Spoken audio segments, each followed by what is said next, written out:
এই যে আমরা দেখতে পাচ্ছি ক্রমাগত বৃষ্টি হচ্ছে, প্রত্যেক দিন একেবারে জনজীবন বিপর্যস্ত হয়ে যাচ্ছে, কারণটা কি?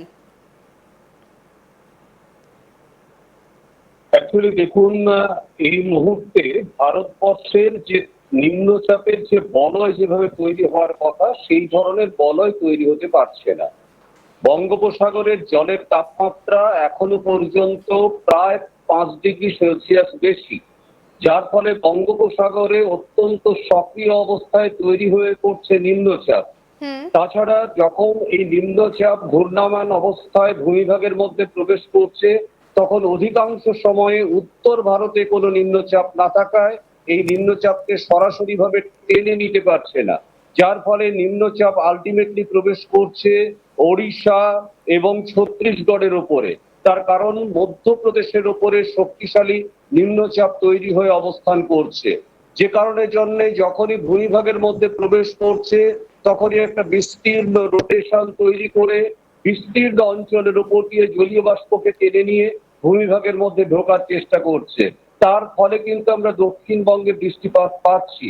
বেসিক্যালি এই মুহূর্তে যে অবস্থাটা তৈরি হয়েছে সেটা হচ্ছে একেবারে দক্ষিণ পূর্ব বঙ্গোপসাগরের উপর থেকে তৈরি করে ওড়িশা, ছত্তিশগড় এবং মধ্যপ্রদেশ হয়ে একটা বিস্তীর্ণ নিম্নচাপ অক্ষরেখা অবস্থান করছে ভারতীয় উপমহাদেশের উপরে, যার ফলে আলটিমেটলি প্রচুর পরিমাণে জলীয় বাষ্প প্রবেশ করছে এবং এই জলীয় বাষ্পের দ্বারা একটা ঘূর্ণন তৈরি হয়েছে ভূমিভাগে।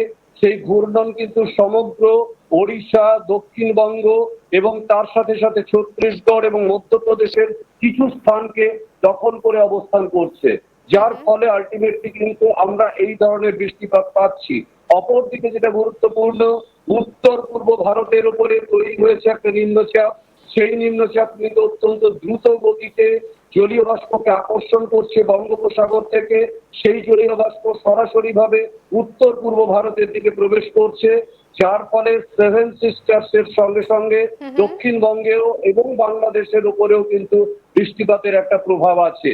ফলে স্যার স্যার একটা বিষয়, একটা বিষয়, এই যে বৃষ্টির যে ক্রমাগত একটা সমস্যা মানুষকে ভোগাচ্ছে এবং আমরা দেখতে পাচ্ছি বৃষ্টির পরিমাণটাও কিন্তু অনেকটা অধিক হচ্ছে। আগে যেমন আমরা বর্ষাকাল আসার আগে কিন্তু একটা কথা শোনা যাচ্ছিল যে এবারে বৃষ্টি অনেকটা কম হতে পারে, এমন একটা কথা শোনা যাচ্ছিল, কিন্তু তারপরে আমরা বর্তমানে যে ছবিটা দেখছি সেই ছবিটা কিন্তু অনেকটা আলাদা, অর্থাৎ আবহাওয়ার বলা যেতে পারে যে একটা পরিবর্তন হয়েছে। আমি একটু আপনার থেকে জানবো যে একজন বিশেষজ্ঞ হিসেবে আপনি পুরো বিষয়টা যদি একটু তুলে ধরেন, এই যে আবহাওয়ার পরিবর্তন বাংলায়, এর পেছনে ঠিক কারণটা কি? এর মূল কারণটাই যেটা বলছিলাম, যে অ্যাকচুয়ালি উত্তর পশ্চিম ভারতে কোনো নিম্নচাপ সক্রিয়ভাবে তৈরি হতে পারেনি, যার ফলে অ্যাকচুয়ালি যে সময় মৌসুমী বায়ু প্রবেশ করা সেই সময় মৌসুমী বায়ু প্রবেশ করতে পারেনি। আপনারা জানেন যে এই বছর একেবারে জুন মাসের 1 তারিখ মৌসুমী পড়ে গেছিল কেরল উপকূলবর্তী অঞ্চলে এবং আন্দামানে। তার পরবর্তী সময় কিন্তু মৌসুমী বায়ু প্রসিড করতে পারেনি। যতবারই বৃষ্টিপাত হচ্ছে আমাদের দক্ষিণবঙ্গ অথবা উত্তর ভারতের বিভিন্ন স্থানে, সবকটা বৃষ্টিপাতই কিন্তু নিম্নচাপের প্রভাবে সংঘটিত বৃষ্টিপাত, যার ফলে আলটিমেটলি যেহেতু মৌসুমী বায়ু প্রবেশ করতে পারছে না, সেই কারণের জন্য বৃষ্টিপাত ভীষণভাবে অনিয়মিত হয়ে পড়েছে। এখনো যে বৃষ্টিপাত সংঘটিত হচ্ছে সেটা কিন্তু ঘূর্ণাবর্তের প্রভাবই প্রকট। যদিও মৌসুমীর মতো তার চেহারা, মৌসুমী বায়ু প্রবাহের মতো তার দিক রয়েছে, তথাপি ঘূর্ণাবর্তের অবস্থানের জন্যই কিন্তু বৃষ্টিপাত সংঘটিত হচ্ছে, যার ফলে বলা যেতে পারে ভারতের জলবায়ু সম্পূর্ণভাবে বিপর্যস্ত হয়ে পড়েছে। উত্তর ভারতের জলবায়ু বিশেষভাবে ক্ষতিগ্রস্ত হয়েছে। এই মুহূর্তে যে অবস্থাটা, সেটা কিন্তু টোটাল যে বৃষ্টিপাত যদি উত্তর ভারতের চিন্তা করা হয় তাহলে দেখা যাবে মোট যে বৃষ্টি হয়েছে সেটার পরিমাণ কিন্তু স্বাভাবিক বৃষ্টিপাতের থেকে কম্পারেটিভলি কম। কিন্তু আমরা তুলনামূলকভাবে দক্ষিণবঙ্গে অতিরিক্ত পরিমাণে বৃষ্টিপাত পেয়ে যাচ্ছি শুধুমাত্র ঘূর্ণাবর্তের অনুপ্রবেশের ফলে। এরপর এই ঘূর্ণাবর্ত যখন প্রসিড করে উত্তর এবং উত্তর পশ্চিম ভারতের দিকে এগোতে চাইছে, তখন স্বাভাবিকভাবে এটা দুর্বল হয়ে পড়ছে ভূমিভাগে প্রবেশ করার পর, এবং যে পরিমাণ জলীয় বাষ্প নিয়ে আসছে সেই পরিমাণ জলীয় বাষ্পের দ্বারা অধিক বৃষ্টিপাত সংঘটিত হতে পারছে না। উত্তর ইউপি অর্থাৎ উত্তরপ্রদেশ, হরিয়ানা, পাঞ্জাব এই সমস্ত অঞ্চলে, যার ফলে আলটিমেটলি টোটাল বৃষ্টিপাতের যে বন্টন, সেই বৃষ্টিপাতের বন্টনে কিন্তু এখনো ঘাটতি আছে। কিন্তু আমরা দক্ষিণবঙ্গে লাকিলি যেহেতু ঘূর্ণাবর্তের প্রভাব ঘটছে, সেই কারণের জন্য বৃষ্টিপাত পাচ্ছি। কিন্তু যেটা সমস্যা, এটা হচ্ছে মৌসুমী বায়ুর একটা নির্দিষ্ট নেচার থাকে, সেই নেচারটাকে খুব সহজে আমরা প্রেডিক্ট করতে পারি এবং মৌসুমী বৃষ্টিপাত কতটা হবে সেই সম্পর্কে সঠিক ধারণা লাভ করা যায়। কিন্তু জলবায়ু পরিবর্তনের প্রভাবে অধিকাংশ সময়ে ঘন মেঘাচ্ছাদন তৈরি হচ্ছে এবং মেঘের গভীরতা বৃদ্ধি পাচ্ছে, যার ফলে বিভিন্ন স্থানে অতি ভারী বৃষ্টিপাত সংঘটিত হচ্ছে, যেটা নর্মালের থেকে কম্পারেটিভলি অনেক বেশি। যার ফলে আলটিমেটলি কিন্তু আমরা এই ধরনের অনিয়মিত একটা বৃষ্টিপাতের প্রকৃতিকে লক্ষ্য করছি। কোথাও কোথাও মেঘ ভাঙা বৃষ্টির মতো বৃষ্টিপাত হচ্ছে, কোথাও অতিরিক্ত বৃষ্টিপাত সংঘটিত হচ্ছে। এবং এবং স্যার, এই যে আপনি যেটা বললেন যে কোথাও মেঘ ভাঙা, কোথাও অতিরিক্ত, এবারে কিন্তু এটা দেখা যাচ্ছে যে কোনো একটা জায়গায় হয়তো সকাল থেকে প্রচন্ড বৃষ্টিপাত, কিন্তু তার থেকে হয়তো 4 কিলোমিটার 5 কিলোমিটার দূরের জায়গাতে সেইভাবে প্রভাব পড়ছে না।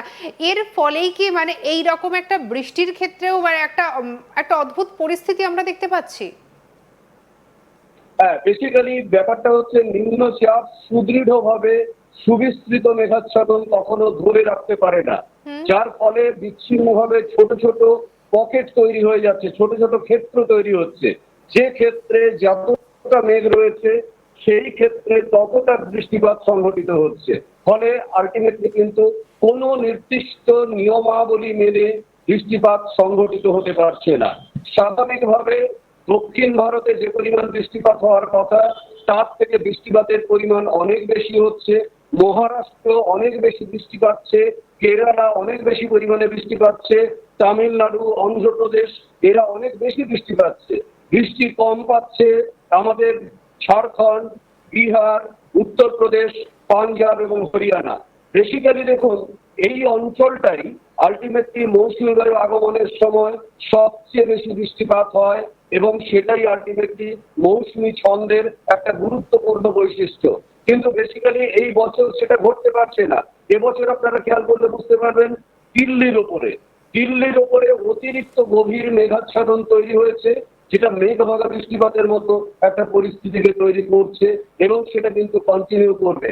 তার সঙ্গে সঙ্গে দেখবেন ওড়িশা উপকূলবর্তী অঞ্চল, ওড়িশা ওয়েস্ট বেঙ্গলের বর্ডার রিজিয়ন, ঝাড়খণ্ডের বেশ কিছুটা অঞ্চল এবং তার সাথে সাথে বিহারের বেশ কিছুটা স্থান, ছত্তিশগড়, মধ্যপ্রদেশ এই সমস্ত অঞ্চলে কিন্তু অতিরিক্ত স্যার বৃষ্টিপাত এই জায়গা সংঘটিত থেকে হবে। স্যার একটা বিষয়, এই যে আমি এই ম্যাপটা একটু দেখাচ্ছি, আপনি এই জায়গাটা যদি একটুখানি বিস্তারিতভাবে তুলে ধরেন। এই যে ম্যাপে কিন্তু দেখা যাচ্ছে যে এই যে বিশাখাপত্তনম থেকে ভুবনেশ্বর হয়ে এই যে একদম এই জায়গাটাতে, যে পশ্চিমবঙ্গের এই জায়গাটাতে, এখানে কিন্তু চক্রাকারে একটা ঘূর্ণাবর্ত লক্ষ্য করা যাচ্ছে এই যে জায়গাটা। আর তারপরে কিন্তু এটা সার্কুলেট হয়ে একদম পুরো পশ্চিমবঙ্গ সহ ভারতবর্ষের একাধিক জায়গায় প্রবেশ করছে।